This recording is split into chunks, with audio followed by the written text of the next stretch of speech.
comfort of your home, watching that intriguing television series, availing yourself of all the functional electricity appliances. Have you ever wondered how power traveled kilometers into your home? Are you an artisan or welding your rods together, or a stylist giving your customers a facelift? Or do you create so many beautiful things with your mind, talking about content creators who have to use digital appliances?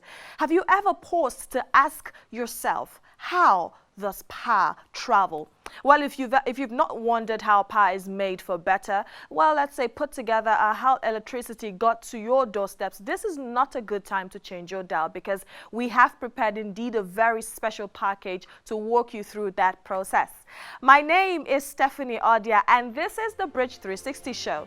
It is my delight to welcome you as you join us again on this show.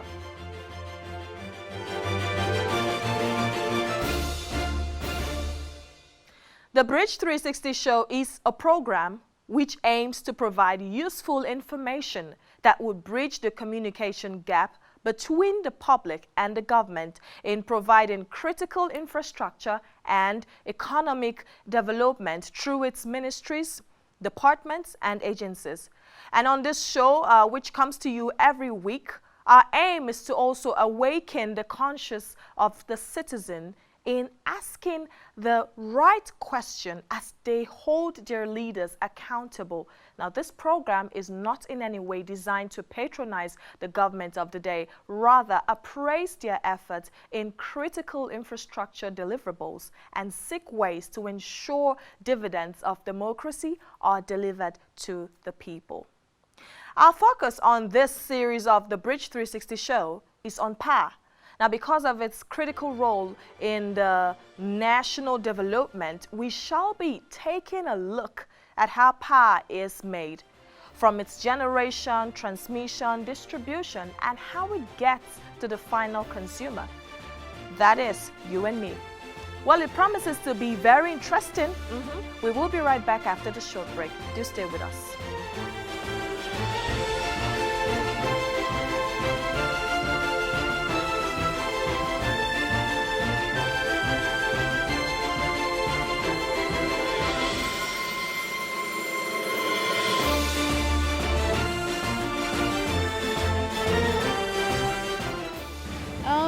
Well, to my own understanding, TCN is Transmission Company of Nigeria. Basically, they are into transmission of electricity. I think it's transmission. Sorry, you said TCN. TCN. Transmission Company of Nigeria.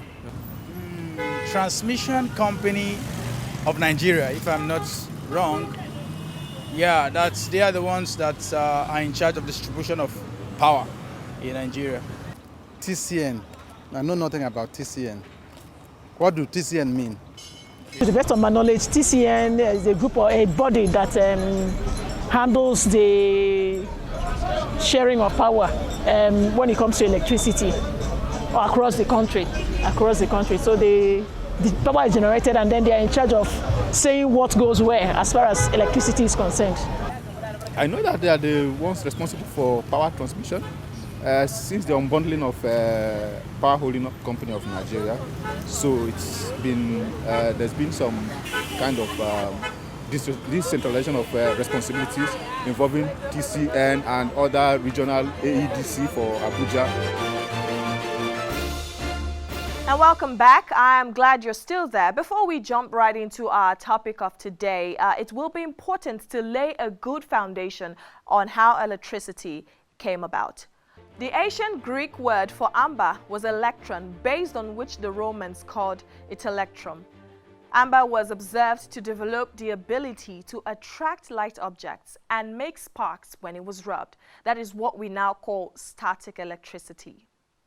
Well, I hope that did not confuse you, of course. Just remember, the word comes from the Greek word electron, which translates to amber. The ancient Greeks discovered that amber, when rubbed, would attract small objects. Now, this especially led to the discovery of static electricity.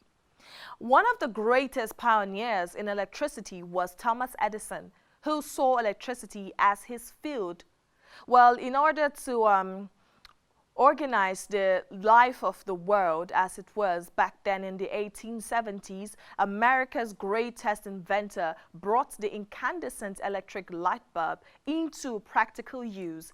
He then patented the incandescent light bulb in the year 1880.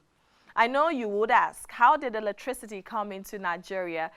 The history of electricity development in Nigeria can be traced back to the end of the 19th century when the first generating power plant was installed in the city of Lagos in the year 1898.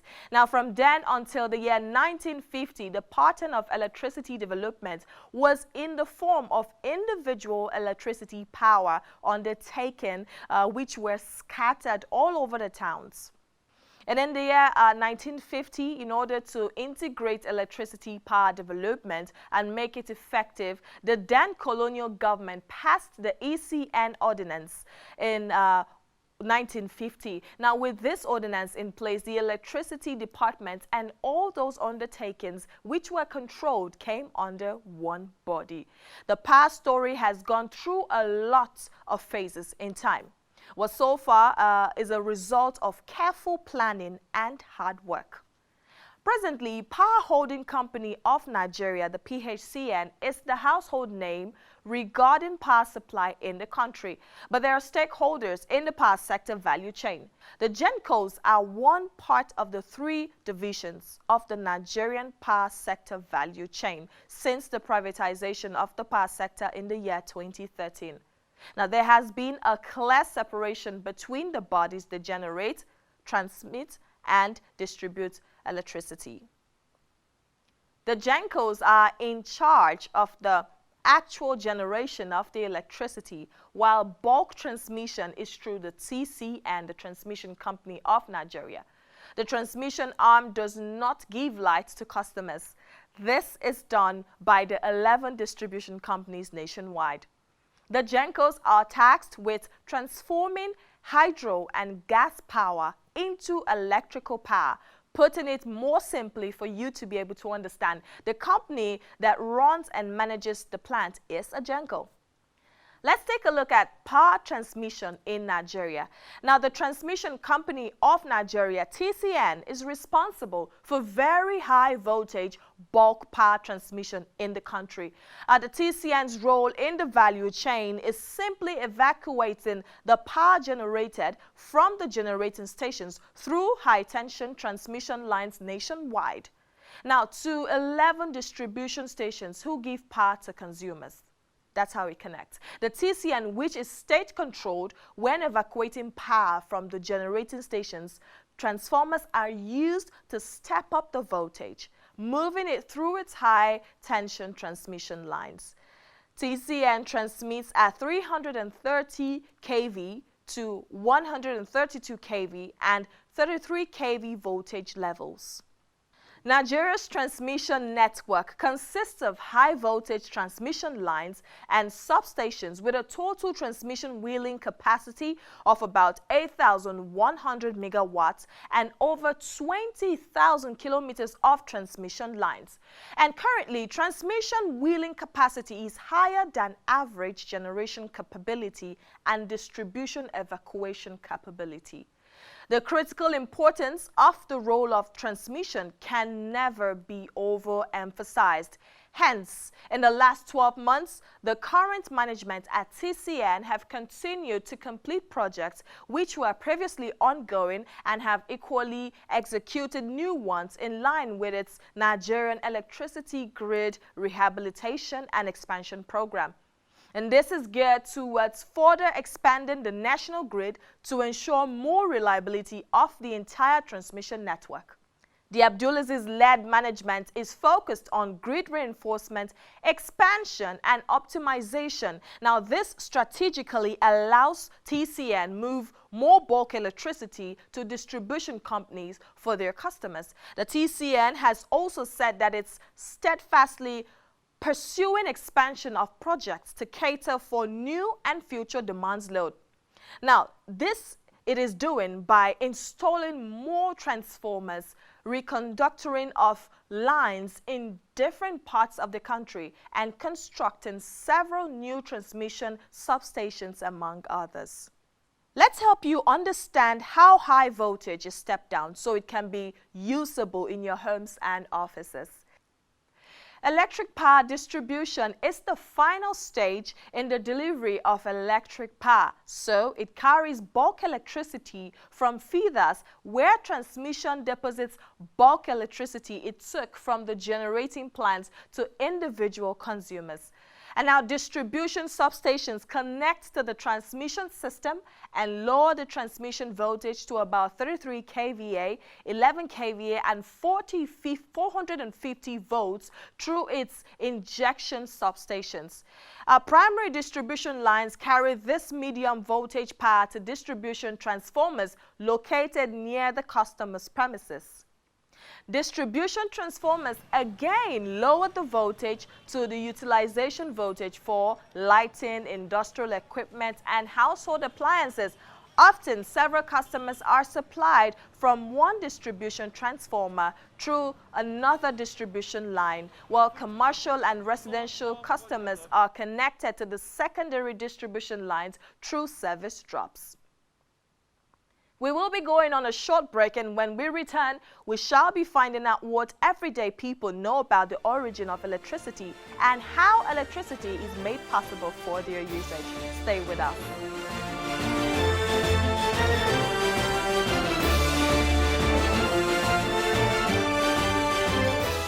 The whites would have brought them, the colonial masters would have brought them from wherever they came from. I'm sure. To the best of my knowledge, hydro, like the Kainji Dam from the dams, and then I know a little bit about the solar, whatever, they generate, they tap this thing from the sun, and also the wind, the wind. When the wind blows, you generate electricity, and then when the power goes off, you use from there. Like the solar one we have at home, just as the sun is coming, the thing is powering. Then when the electricity goes off, that solar starts working. How electricity comes? Electricity is existing for a very long time, but all we are clamoring for is improvement over it. You understand? So we are urging and praying for the current government. Formerly, we know that NEPA belonged to government, and they privatize it to power holding company because of maybe they have many things to do. So it's left for our cities, because the government, I see now, for government to contract this, and they feel that is the best. But my prayer is for we, the citizens, we should help ourselves before government, because government has so many load to, has so many responsibility. During the 90s, after the independence, we had many places that are generating lights. Like if you go to the east, you have Oji River and other places like that. There is even one in Mambila, there's one in Taraba. So if they can go on the way we are generating like those days by geopolitical zone, it will go a long way to help us. To advise the government, they should create more generating sectors apart from the Kainji Dam. They should have others. At least each geopolitical zone should have like 2 or 3 generating power, like Kainji Dam, so that it will reduce the issue of transmission of light. And they should make the meters to be available to the common masses, even to the villages, and make sure they donate more transformers to the people in the villages. So by so doing to help us. If they cannot go with water, they can equally use wind. If you go to developed countries, see they're using wind.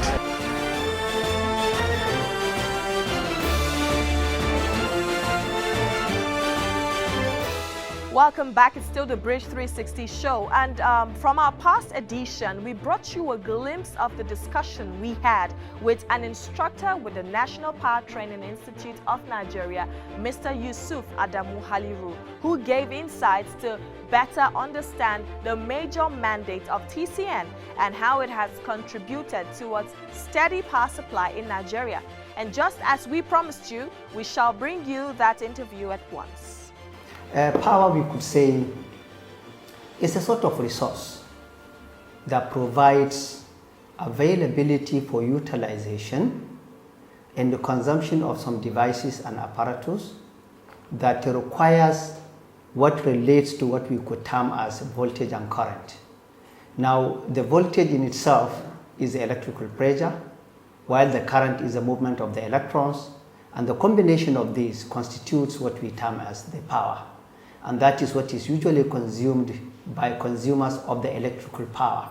When they are consumed within a time frame, now the inclusion of the time will result us to call it energy. In that sense, now we say electrical energy.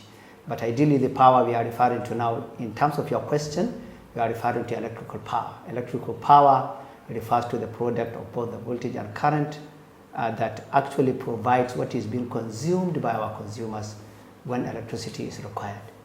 There are four basic, or majorly three basic subsectors. The first one is the generation, and that is where the power is produced.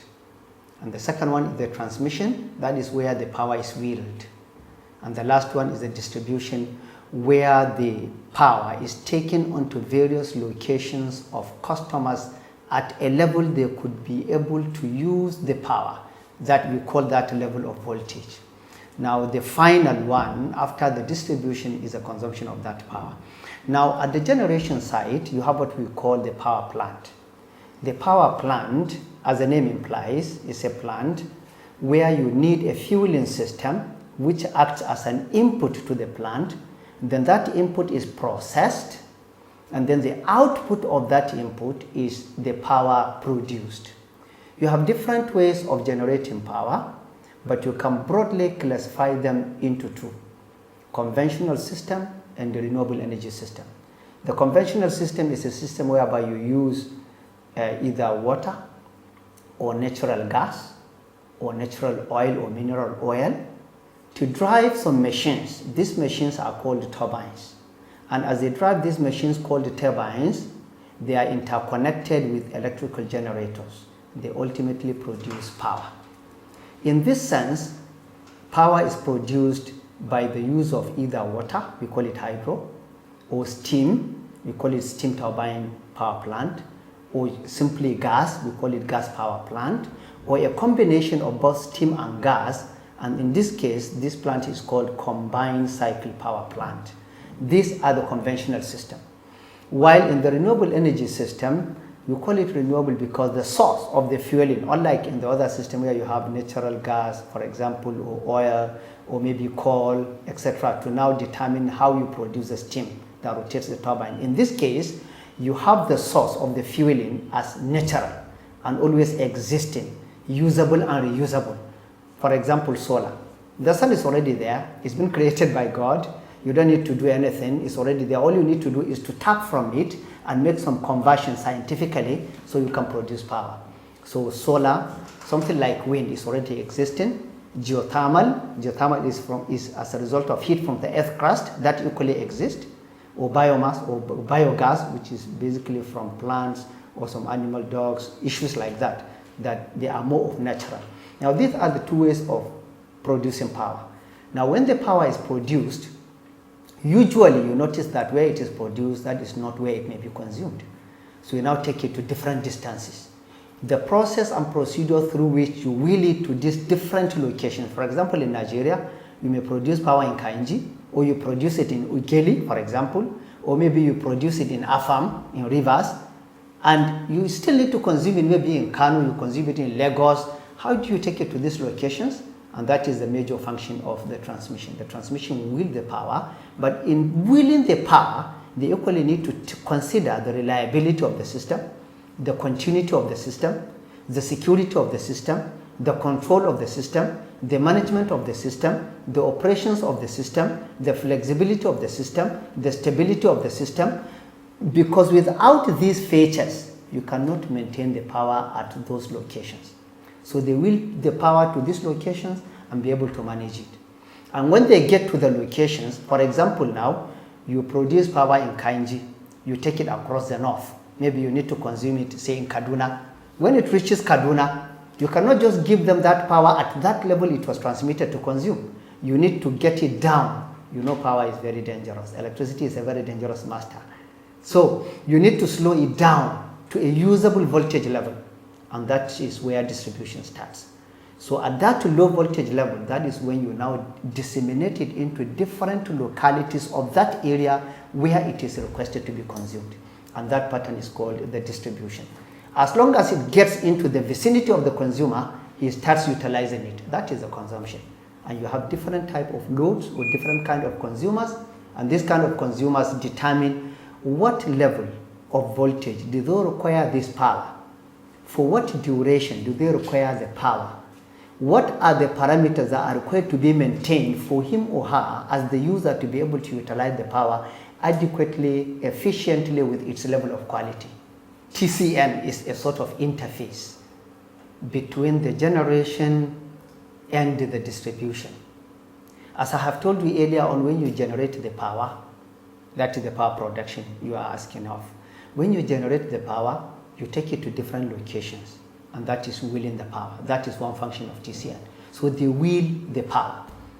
Now in wheeling the power, they need to maintain certain parameters of that power. It must be transmitted at a certain level of voltage. They have to maintain that voltage. It will be transmitted at a certain level of frequency, which is determined by the speed of the power plant where it is generated. They have to maintain that level as well. Maintaining the voltage and the frequency is a necessity, because that is what makes the power system stable. When you generate power, currently there is no scientific approach on how you can store it in large quantity. So you have to consume it at the same time, meaning the generated capacity and the consumed capacity must be at equilibrium. They must be equal. The same thing you generate must be consumed adequately. So if you have less consumption, higher generation, the system will fail. If you have lesser generation, higher consumption, the system will fail. So the second function of the transmission company of Nigeria is to be able to stabilize this. And this is called stability. But not only that, they have to give this power supply reliably. The customers will be able to maintain some level of integrity of having this power supply, that yes, we can have it whenever it is required, and that is called reliability. So it must be reliable. And not only that, you can find some failures of some consumption patterns which will lessen the consumption when the generation may still be there, or the generation can lessen, or part of the infrastructure of the power industry or of the network can fail, which means you can have some disturbances within the system. The system should be able to reconfigure and be able to align itself to still maintain that equilibrium. And we call this flexibility. So it should be flexible. It can be twisted differently, right? Now to ascertain all this, TCN must provide some patterns of protection facilities, control facilities, and management facilities. And this is basically what they do. And this interface means that TCN has the responsibility of ascertaining what is the power generated now, and how do we expect this power to translate tomorrow in the name of forecast. What is the consumption level now, and what are we expecting the consumption to turn maybe tomorrow or next or so in the name of forecast. It is subdivided into basically 3 sections. The first one is called the transmission service provider. The transmission service provider has the responsibility of owning the network, the entire infrastructure. They now expand the infrastructure when there is need. They make the plan towards this long-term expansion, and they maintain the entire grid so that it can continuously perform. This is the function of the TSP, of the transmission company. Then you have the system operator. The system operator is the person who ascertains what is generated and fed into his grid, what is expected for the consumption from the distribution side, what measures will he need to take to align these two to bring it to equilibrium and maintain the stability of the system with respect to the voltage and the frequency we have discussed earlier, you remember, and they equally maintain the quality of the supply. It's not only having the supply can be there, but it may not function and do what you wanted it to do. So the quality is no longer there. The system operator maintains all this. So the protective equipment, the switching equipment, the operating equipment, the control equipment are all manned operated, managed, and controlled by the system operator. And then finally, we have the market operator. The power industry has two items in terms of its functions. You have the function that relates to the infrastructure, which is handled by the TSP and the system operator, and then you have the business transaction side, which means the power industry is a business entity. When you generate, you are selling. Now, when you sell, you expect a return of what you have sold, right? So there is a section in the TCN called market operator. The market operator is in charge of the business transaction. He ascertains that whatever is generated and gets into the grid is measured. What is it? And whatever gets out of the grid from the transmission side to the distribution is measured. So he knows what he gives to every distribution company, and he expects a payment from that. And to enable them to do that, they have meters at all the interface points. They take metering, the measurement of these meters to be able to ascertain whatever is provided and whatever is supplied to the distribution company. These are the three sections of the transmission company of Nigeria that align them to the responsibilities of the TCN in Nigeria.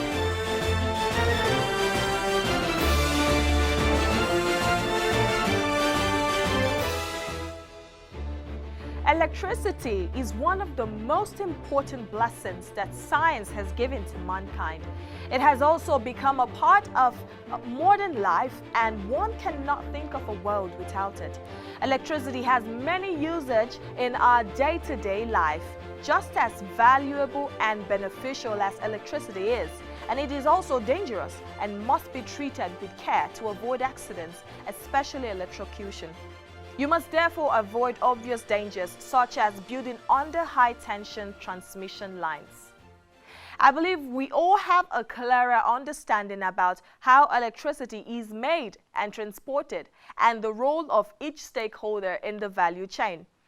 Do join us next week as we continue our coverage on the power sector. Before we call it a wrap on today's episode, let me share this quote by Dalai Lama. Human potential is same for all. If you have willpower, you can change anything. Join us again next week for a fresh episode of the Bridge 360 Show. Thank you for watching. I am Stephanie Odia.